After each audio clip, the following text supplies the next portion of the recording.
Hey, everybody out there, good morning, good afternoon, good evening, and good night. It's Chris and Steven beaming in live from Japan. Happy Shochu'sday to all of you out there around the world, both new friends and old. We've got a fun, kind of nostalgia packed, very recent nostalgia packed episode for you today.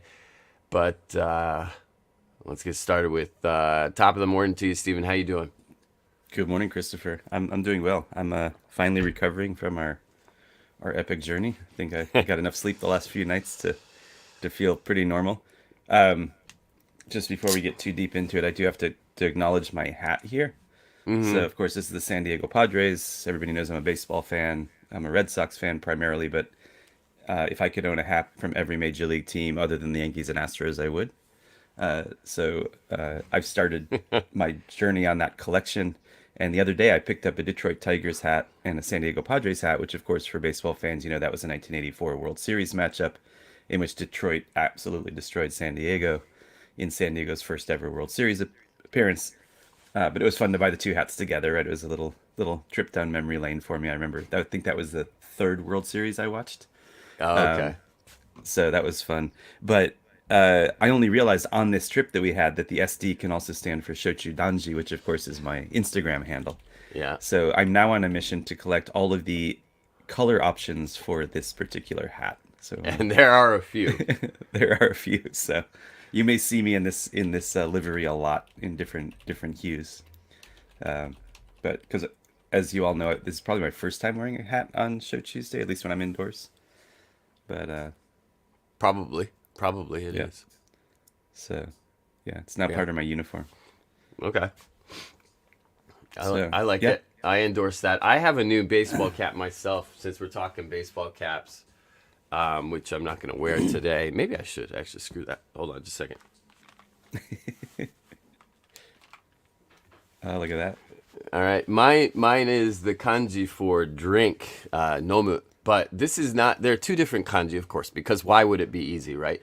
There's two different ways in kanji to write the verb nomu, Nomu. And this is the one that is a more considered sipping. This is sipping. This is not just drinking for Okay. drinking's sake like you would drink water. This is like drinking something like you care about it, which I think Mm. is probably in line with what we both do. Both the shochu danji and the Vermonster do that on a daily basis. So yeah, I don't know. I don't know if we should both Yeah. be wearing a hat, but then I also don't Yeah. know why we shouldn't both be wearing a hat. Yeah, why not? We'll give it a shot. See if our ratings Hopefully, go up. yeah. Hopefully, my mother isn't watching this because she'll flip. As No if we hats have in the house. ratings. Yeah, right. Cool. Well, Yeah. Anyway, good to see you, yeah. as always. You too. And Everybody out there on Facebook and YouTube, feel free to chime in the comments and let us know what you have in your cup. We would love to hear it. Sometimes you surprise us, and we might throw your comment on the screen. Also, and, don't be afraid to and what you think of our interact a little bit. hats. Yeah, sure. Right. So, do we have any booze news? I'm going to switch it over real quick. Maybe the News, news is. news. I feel like I've been so immersed in the tour that we just hosted that I haven't had time to pay attention to what might be news in Mm-hmm. booze. So maybe we'll skip that one. Yeah. Okay. All right. That this Did is you have easy. We're something? making good Did you have progress. something? No, I not really. I was racking my brain, but you moved on to the next chapter really quickly, and I wasn't able to keep up. Okay. The main event here. All right. Our Winebow Kyushu tour highlights. And if we have any folks who just were here with us in Japan, then big hug, miss you tons, and wasn't that something? To summarize for for everybody else out there, and especially those who are watching this on archive, which is admittedly how most people consume this content. We invited a bunch of our very hardworking friends from Winebow, which is a very important distribution company in the United States. We invited them to Japan, and we had everybody descend into northern Kyushu, and then we hopped on a bus. We hopped on the Matsui Express, And we traveled around Kyushu for about a week, nearly a calendar week, and it was epic. It was educational. It was exciting. It was excellent. It was all the E words, and many, many other words that start with other letters. I don't know. I'm gonna cease and desist right there, Stephen. How do you want to talk about summaries here? Yeah, no, I think you're right. It really was all of those E words and more. I'm not sure what I expected, and I'd never traveled with essentially a bunch of highly motivated, uh, very enthusiastic salespeople before. Mm, Right, this was essentially an opportunity for some of the top sales and other executives at Winebow to visit Kyushu for the first time. I think for every single one of them, it was their first time in Japan. And while people did, spend a little time in Tokyo or decided that we're going to travel before or after the trip, we all dumped them right into Kyushu, right? That was the original plan. And so it's a pretty great way to just completely immerse, right? And of course, because we're weirdos, we didn't take them to like the fancy dinner, welcome dinner banquet style, which so many businesses would do for their guests. We took them to this out of the way izakaya in a residential neighborhood and brought a bunch of weird stuff for them to try that very first night, and then that just hmm set the tone for everything. Um, and I think we were successful in capturing hearts and minds, which was the purpose of the trip. Yep, and made a bunch of really good new friends along the way. Well, um, No question. the I put Jessica's comment. It appears we have a bunch of good friends over on Facebook right now who are beaming in from across the United States, and Jessica commented on Dave's hat. Dave was looking for a baseball cap. We of course pointed him to Don Quixote, who anybody who lives in Japan has probably been to one at one point in their tenure here, and he just grabbed something that looked cool and had some Japanese script on it. And he got back on the bus. I think we were going to, can't remember exactly whether it was to the cruise or whether it was somewhere I else. think it was But on the way he's to the like, was cruise. it Yeah, really? And he's like, yeah, what does this say? What does my hat say? I just bought it. And I looked at him and I was just like, are you kidding me? Oh, how did you do that?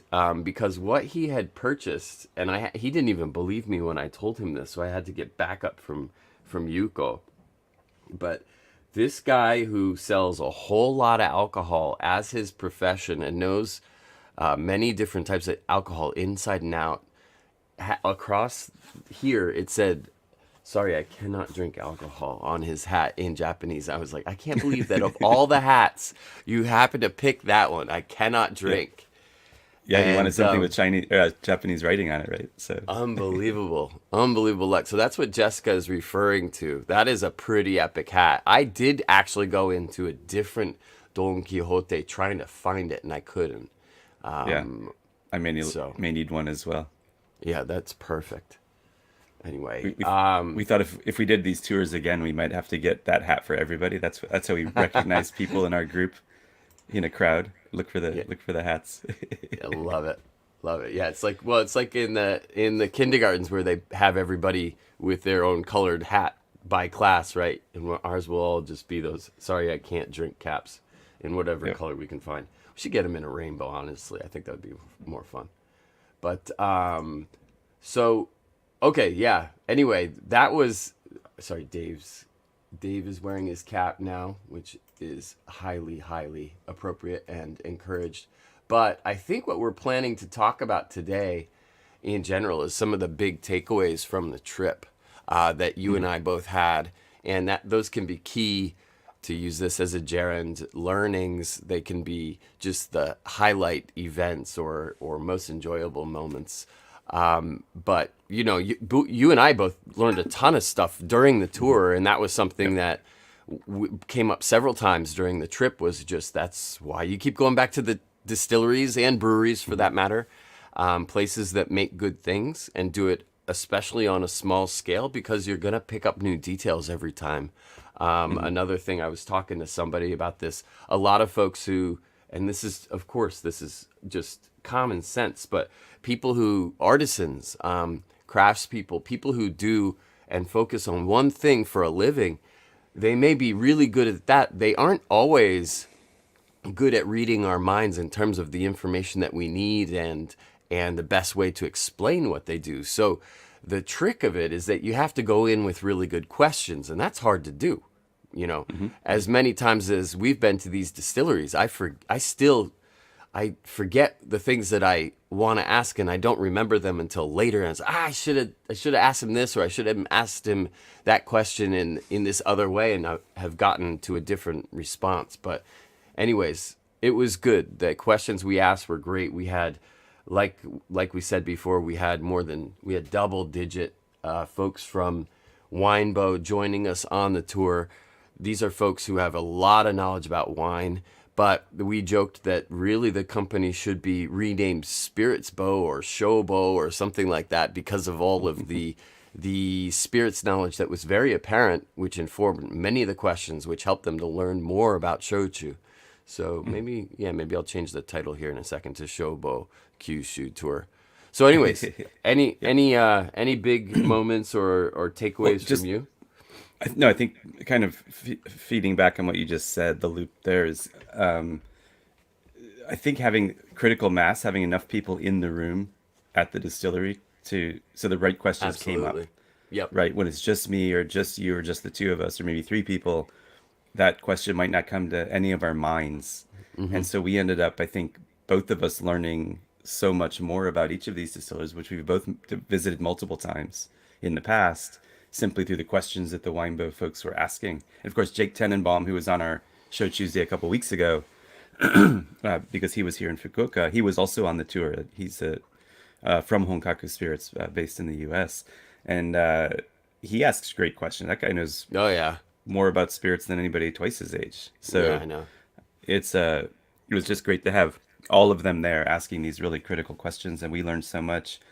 And that for me was maybe the takeaway, was that it wasn't just us as the guides introducing, it was us continuing to learn, right? Yeah. And I think anytime you travel with people from different fields or different industries or different backgrounds, there's so much that can be learned, and it really enhances the experience for everybody. Sure. So that was big picture. That was a pretty incredible part of the trip. I also really appreciated how everyone on that trip, from the most junior to the most senior, was willing to do and try anything that we threw at them. Right. Tori, I mean, chicken sashimi, yeah. baby. That's right.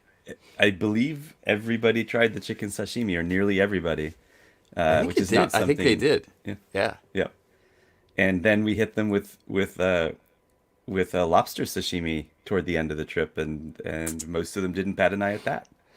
And yeah, we just kept pushing boundaries, and they kept stepping up and taking it.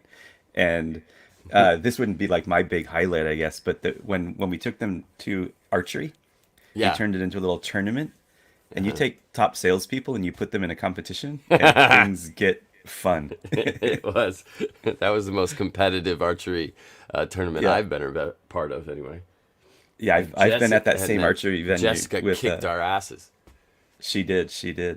I've been at that archery venue a few times with different groups of people, usually journalists, and folks like that, and they are not competitive. They just want to have fun, and it's an interesting cultural experience. But like, it became a blood sport with these sales folks. So yep. It was a pretty great moment. But I think if I was to say one thing that was the most interesting experience for me, or the thing that I took away as a big learning moment for me, it would be when we went to Wakashio Distillery and blended gin together. Sure. Yeah. To have all these people who have backgrounds in bartending and barrel picks for whiskeys and all sorts of interesting experiences related to beverage alcohol, specifically spirits. I'd never been in a room full of people like that trying to blend anything, and I'd done some shochu blending experiences and things like that. and I thought I knew what I liked in a gin, but my first blend was way off. And then I had a few conversations with other folks in the room, and I realized what I was doing wrong. And I went back and I reblended, and it got much better. Mm-hmm. So that was a really incredible experience. Mm-hmm. And I just learned so much in that specific day. And that was to me very, very cool Yeah. Yeah. It as a was. learning experience for me. So how about you? Do you have like one big highlight that you're like, yeah, that was the thing that kind of big leap forward in your education or in your knowledge from I the trip? think the one of the distillery tours. I think it was on Wednesday morning. We went down to southern Kagoshima to visit Chiran Jozo, Hmm. and just talking. In fact, I mean, many people watching today or who are will watch this in the future will see the faces of basically all of the people who were on the tour last week with us. And that tour, that's a great episode number 139. Go back and watch that and hear about Chiran Jozo and how they do their thing. One thing that doesn't get talked about a lot, just because it's complicated and it's difficult to define. But we all know that a typical fermentation for shochu is a so-called two-step or two-phase or two-stage fermentation. You have a starter fermentation, a primary, and then you divvy that up and send it to other tanks and add the quote-unquote main ingredient and a lot more water into the secondary. And that's what everybody thinks about as being the fermentation period. But actually, there's sometimes an in between step that is, they need to move this pot over there, and they're going to blend it with that pot and leave it in this vat. And it might stay in there for 6 hours. It might stay in there for 18 hours. Hell, it might be there for a whole day. So what is that? Because it's still fermenting. Hmm. It doesn't just stop. It's not some twilight zone of you know lactobacillic action. It is actually still a living thing, and it's making progress. The drink is changing. Ethanol is being produced along with carbon dioxide. So it doesn't get talked about, but there's that half step, there's that hitch in the process, and the distilleries almost never talk about it unless you ask, right? Because when you're standing there and you're looking at the vats and you're thinking about all of the different ingredients coming in from different directions, like, wait, you don't have enough space for that. And there's, well, okay, yeah, no, you're right, we don't. We actually have to push it over there with a pump, and then we add, and it stays over there for a while until we get this other vat ready. And so, there's that half step, there's that day, there's perhaps a third stage of Hmm. fermentation. It Hmm.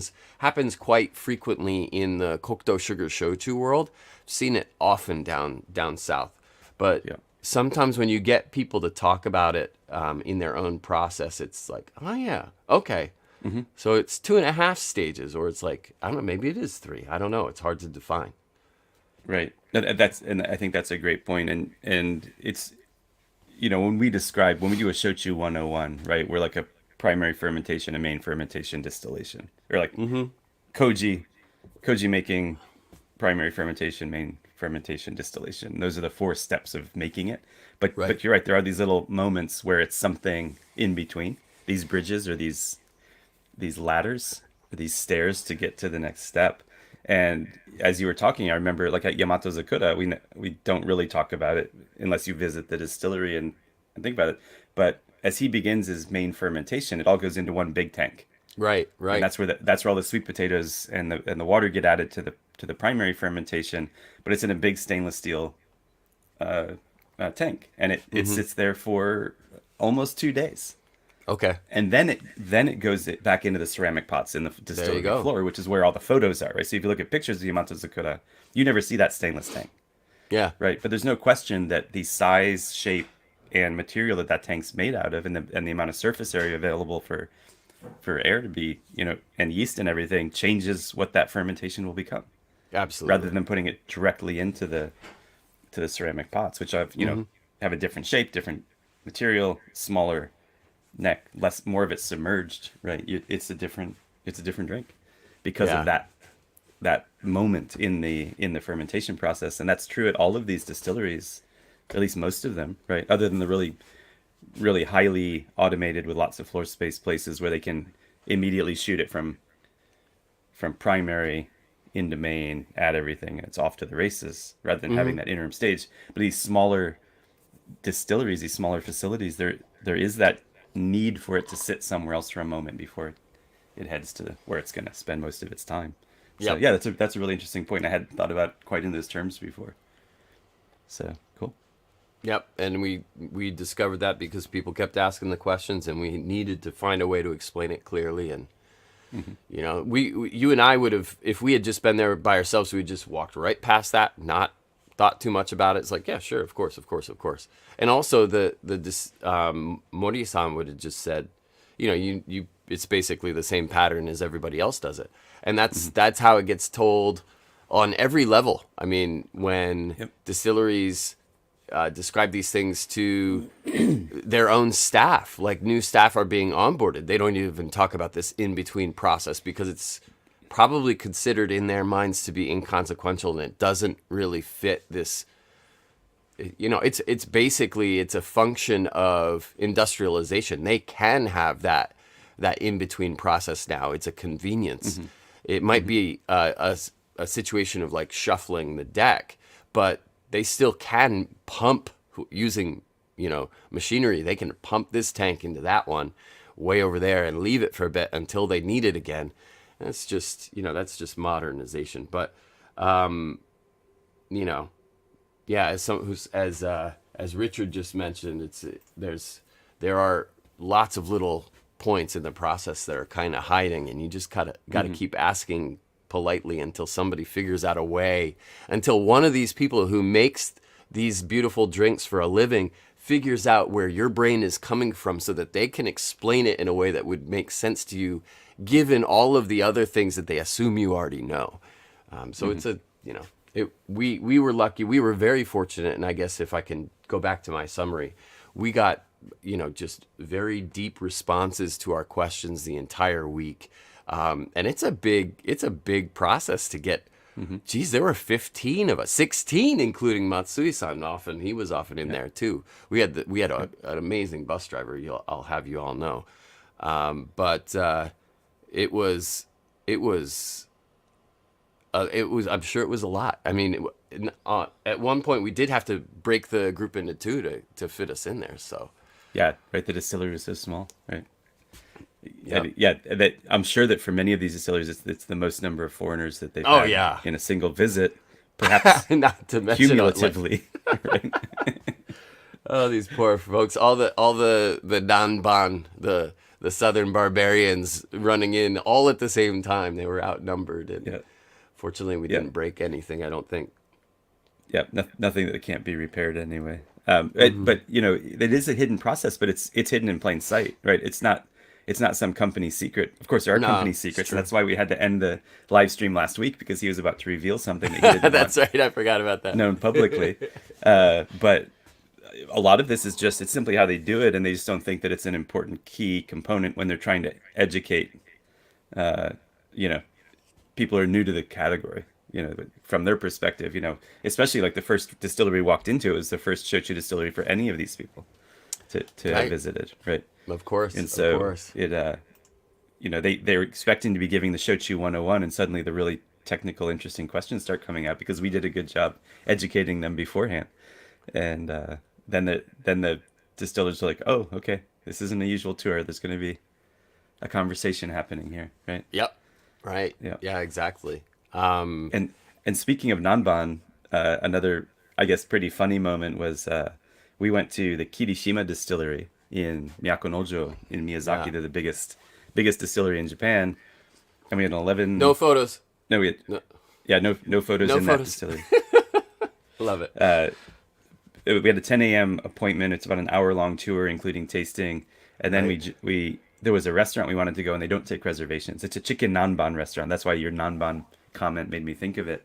Chicken nanban is a local specialty to Miyazaki. It's basically a deep fried chicken cutlet with in a sweet vinegar sauce, kind of marinated in sweet vinegar, and then topped with tartar sauce. It's delicious. It's a very, very comforting food. Probably not very Pretty healthy, damn but good. Yeah, especially when you get to Miyazaki. And there's a restaurant called Nerdbird. Christopher and I had been recently, and we wanted to take the whole crew there, but they didn't take reservations. So we are like, oh, let's do the 10 a.m. tour. We'll get to Nerdbird by like 11:15. We'll beat the lunch rush. We walk in, and these poor kids, these are all like part-time, like And there's only college three of students. them. There's only three of them working, and in walks 15 people. And they were like, sorry, we're short-staffed. Can you like they wouldn't let us sit upstairs, which is where it would have been better for a big group to spread out, but Yeah. they had that closed off, and we were like, okay. So we just made it simple. Asked everybody, you want breast or thigh, and what do you want to drink? Because it took us like 15 minutes to order the first time we went There's too because many there's damn all these choices. considerations. That's why Yeah. it's Nerdbird, right? I guess so. Um, My God. Even but they forgot parts of the ordering process and twice had to come back and be like, oh, we forgot to ask you about with this topping or whatever. And like, oh, God. yeah, but it was the So, Southern Barbarians, which Nanban means invading the Nanban restaurant. So yeah, that was a fun moment too. it was. You are It not wrong was. about our bus driver. In fact, we should probably pop up his Instagram so everybody can follow him because Yeah, actually, he's yeah. good Although value. he has moved on, which Yeah, I'm not sure how I feel about that. But if yeah. what was his name? Oyaji something, right? He was Mada Mada was it Madame? Uh ah ah. What the hell was it? Does Yeah. anybody out there remember? Ma. Okay. Well, we'll find it. Somebody will drop the link or something. It's funny too because while Oh, we're while here it we're is. I think I got it. Yeah, on he's this, and if you can I can share the screen. share it, yeah. Yeah. If we have a text group from the trip, so this is a little nugget for Anne if she is ever able to watch this on archive. Hi, Anne. Yeah. This is our bus driver. Oh yeah, there he is. Oh, Medama. Oh yeah. Medama Oyaji 22608888. But he's got 3,300 Instagram followers, and you can see our faces pop up occasionally. That's me, Christopher, Pablo, our good friend in Kagoshima. Here's our driver, and this is Yano-san from Shodo Distillery. He's the producer of Colorful. You can Yeah, and see, Jake's in that and photo too. oh yeah, oh right, yeah, but he's a little bit of an Nice. Easter egg. Here's the archery. Like he was there for everything. He would just come walking through, like we'd be in the middle of a distillery tour, and he'd just come walking through taking pictures. Like no invitation. He's supposed to be out, keeping the bus safe, Make sure keeping the nobody seats warm, steals that whatever. ride, man. Yeah, and then and then he would often do this where he'd just be like, all right, I want to be in the picture, and then he became the whole, he became the center. So we decided that he's got to be our driver on every one of these in the future if he's available. He was just such a great addition an unexpected addition to the Yeah. team, right? He Yep. he was just really really fun. So yeah, I check like. out his Instagram. I love Um, his countdown. He would always take 3 photos. He would always count down from 3, but it would take him 15 seconds to count down from 3 every time. I don't. It was yeah, just his way of doing it. and then so that you knew that the picture was taken, he would make the shutter sound. Kasha, kacha. Yeah. Yeah, and no, great guy, and highly recommended Instagram I follow. want Craig to meet him. Yeah, I think that would be hilarious. and he was very he would say something very polite to start the day. He had his little microphone in his bus. He'd say something very polite, and then he'd finish with a joke. And then Hmm. whenever we were headed somewhere, he had his map app going. I saw it in front of him, and he'd announce 10 minutes till arrival. So we always knew when we were almost there, time to get our things ready, get off the bus. And then at the end of the day, he'd always get up and he'd tell us what a pleasure it was to drive us, and he hopes that we enjoyed the day, and then he'd crack another joke, and they were just always these oyaji gags, right? These Yeah. these middle-aged men Dad jokes. And he was, jokes basically. Yeah. yeah, yeah, He would always take credit for the good weather. yeah, Never apologize for the bad weather. yeah, Yeah, he was very, very good value, and I miss him terribly. yeah. Like, and I think the photo of the trip was when we were at Senganen in Kagoshima City, or just north of Kagoshima City, and the volcano erupted, Sakurajima, and like we were all we Right. were all getting on the bus, and somebody looked out the window, and there's they're like, oh wait, it's erupting. So everyone runs off the bus, and Yeah. everybody's taking pictures. We're all like, oh wow, the big eruption is, big plume of ash. Unfortunately, we didn't see any fire or lava or anything, but it was still a good eruption, like one of the better ones I've seen in person. And the picture is all of us taking pictures of the mountain with our backs to the camera, and he's behind us looking at the camera. Somebody more than one person put that photo on Instagram, so I'm sure it's Yeah. findable. There is I'll post it in the comments if you want to go and find content that's related to the trip. I'll put the main hashtag. There were tons of hashtags. But the main one is Honkaku Winebow Japan 23. So if you search for that hashtag, did that go out on both YouTube and Facebook? It did. Okay. Then you can track down a bunch of the moments that transpired over those 7 days and beyond, honestly, because people were in town before and after the trip. Yeah. So Here we go. it Just was- had to share it for everybody. Oh, This is you actually on found the it? Honkaku Spirits Instagram. Okay. So we're all with it there, taking pictures. It looks like I'm explaining what's happening, and then everyone else is taking their pictures. And then, of course, our driver is not impressed. He's seen it before. He's just gonna get a quick picture. Matsui. So good stuff. Oh man, yeah, miss that guy. Yeah. But yeah, it was. I think what you're getting if you weren't on the trip, you're probably understanding that it was an unforgettable. Another important hashtag from the trip, that it was an unforgettable journey, and everybody learned so much, and made some incredible friends throughout. Mm-hmm. So there were not really enough hugs doled out there at the end. I wish that we could have had some a little more organized of a morning on the way out of there, but it's cool. We're gonna see each other again before too long, I'm sure. Yeah, no, I think it's We'll make a there point will of be it. a reunion trip with this group. It was really special. I've been on many tours with different groups of people, and they always have their own unique kind of DNA, their own like mini or micro culture, Mm-hmm. and they're always great. Like I don't think I've ever been on a tour I was like, well, that sucked, you know. But Yeah. this one was definitely at the top of the heap. Just the right group of people at the right time in the right places, and yeah, can't wait to see all of you again, all of them again, in the future here in Japan or back in the States. Mm-hmm. It was pretty great, and it reinvigorated me for tours. They're tiring, they're hard work, they're Yeah. but I mean, it definitely reminded me of what they can be. yeah. If all tours, if somebody could guarantee me that all tours in the future would have the impact and the emotional sway, the imprint on my life's journey, if they could do half of what we did last week, even a tenth, if you could guarantee me that it would be a tenth of that impactful every time going forward, I'd do one of those tours every week.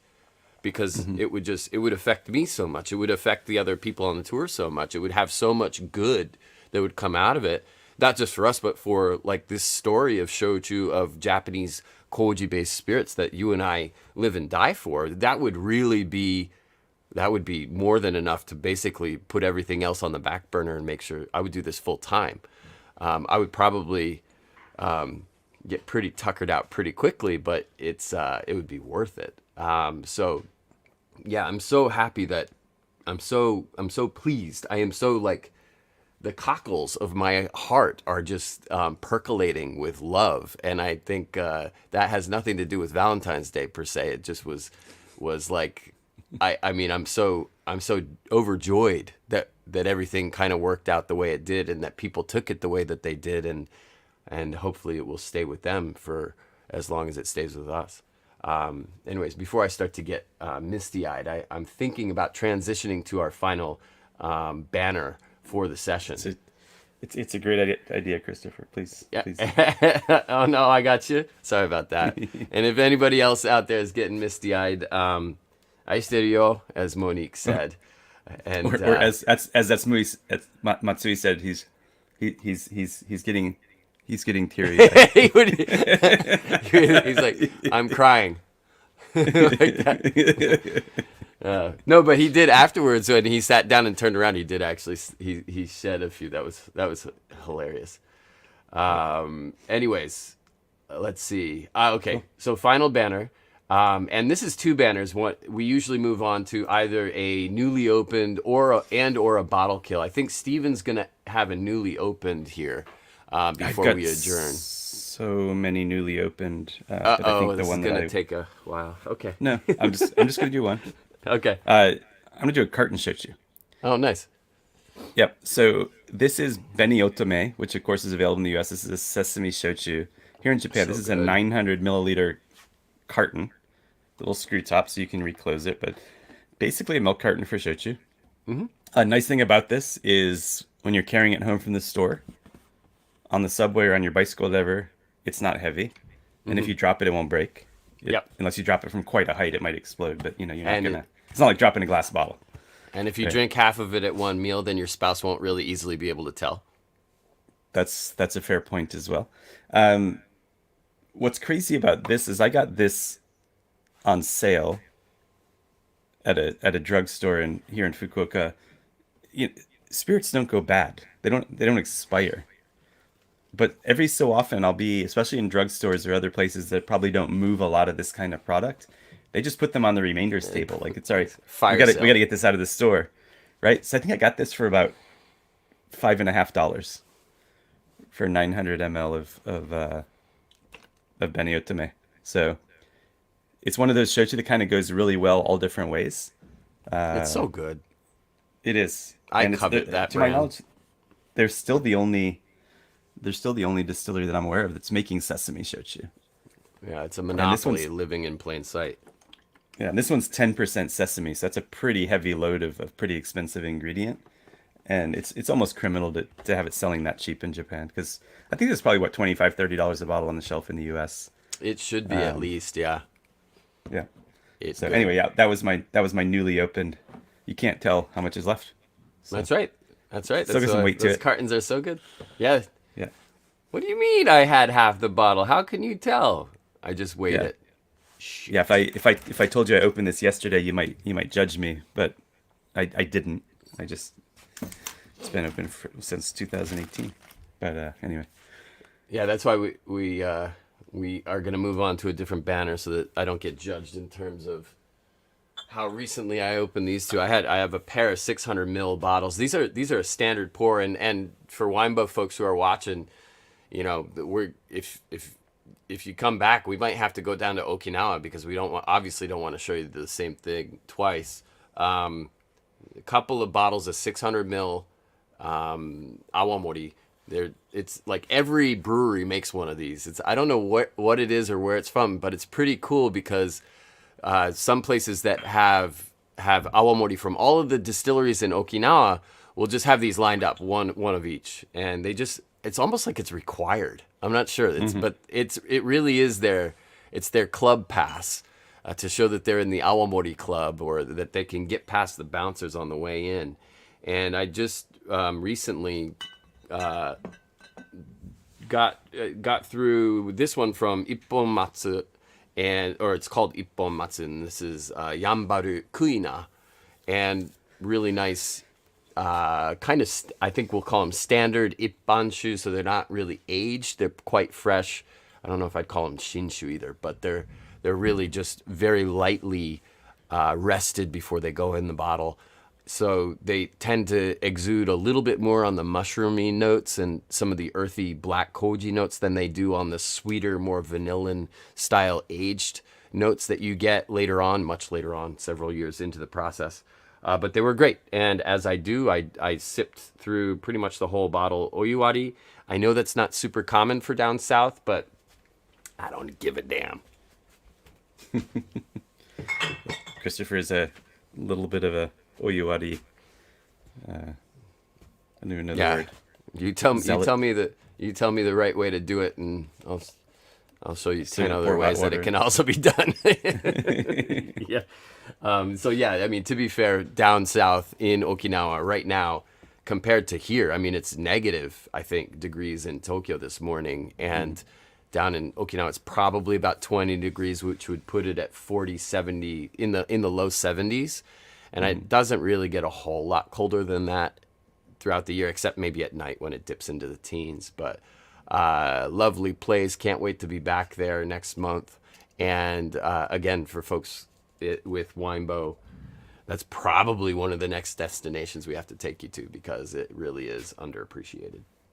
Little island hopping, maybe. Little Yeah. Amami, Oh Okinawa. man. Oh man. Yeah. Right. Iki Amami Okinawa. Damn. Yeah. Damn. That'd be a trip. Hell. Oh boy. I can't wait. Can All right. Matsui drive a ferry? Or an airplane. Yeah, a ferry would be better though. I mean, because then Maybe one of those duck boats, maybe. The duck buses. I bet he can. Just drive that damn bus right into the ocean. Oh man, I wouldn't be surprised. He's a Yeah. man of many talents. I bet we just barely scratched the surface with him. I'm sure there is so much more to enjoy about that human's No doubt. existence. So, Yeah. Good one.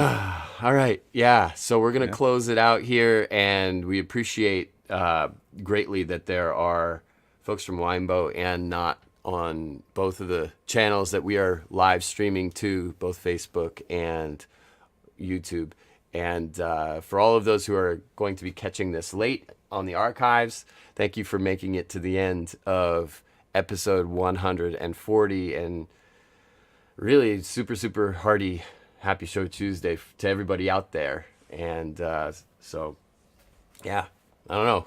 From both of us here in Japan to both of you, or to both of you, Both of you. there's more than two. To all of you To out all there, y'all. all y'all around the world, a very hearty and heartfelt kanpai. Kanpai.